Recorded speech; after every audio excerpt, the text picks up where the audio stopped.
धुळे महाराष्ट्रातून अयोध्येकडे भाविकांना पोहोचविण्यासाठी पहिली बस धुळ्यातून रवाना झाली आहे। गेल्या काही दिवसांपासून एसटी प्रशासनातर्फे प्रवाशांना आवाहन करण्यात आलेलं होतं आणि त्यानंतर जवळपास 41 प्रवाशांनी ॲडव्हान्स बुकिंग केल्यानंतर आज धुळ्यातून अयोध्येच्या दिशेनं रामललांचं दर्शन घेण्यासाठी धुळ्यातून बस रवाना झाली आहे।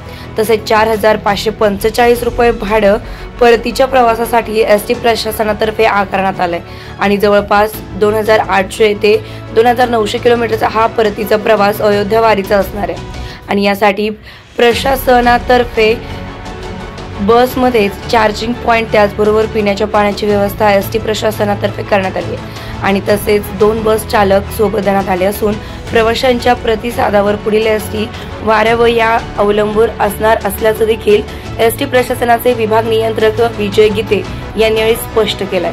MDTV न्यूज धुळे तालुका प्रतिनिधी दिलीप साळुंके।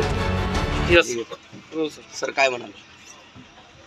सर काय आज पहिल्यांदा बस निघते आहे, काय अत्यंत आनंद होत आहे। आमच्या विभागातील सर्व चालक, वाहक, यांत्रिक कर्मचारी, प्रशासकीय कर्मचारी यांनी अत्यंत मेहनतीने धुळे ते अयोध्या यात्रा बस बुकिंग करण्यामध्ये खूप मोठा सहभाग घेतलेला आहे।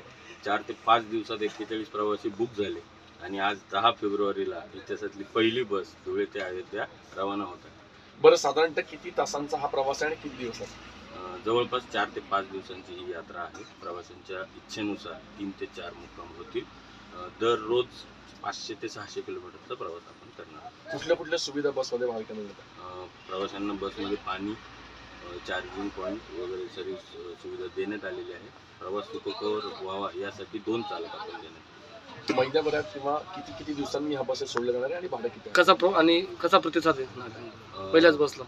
पहिल्या बसला अत्यंत चांगला प्रतिसाद भेटलेला आहे। 4,545 रुपये परतीचं तिकीट आहे प्रत्येक प्रवाशांचं आणि जवळपास 2800 ते 2900 किलोमीटरचा हा प्रवास आहे।